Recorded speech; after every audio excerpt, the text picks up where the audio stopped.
بسم الله الرحمن الرحيم آمن الرسول بما أنزل إليه من ربه والمؤمنون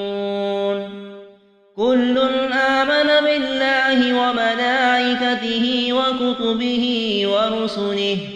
لا نفرق بين أحد من رسله وقالوا سمعنا وأطعنا غفرانك ربنا وإليك المصير لا يكلف الله نفسا إلا وسعها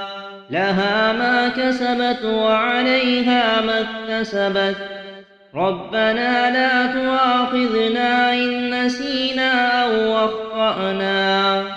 ربنا ولا تحمل علينا إصرا كما حملته على الذين من قبلنا ربنا ولا تحملنا ما لا طاقة لنا به واعف عنا واغفر لنا وارحمنا أنت مولانا فانصرنا على القوم الكافرين.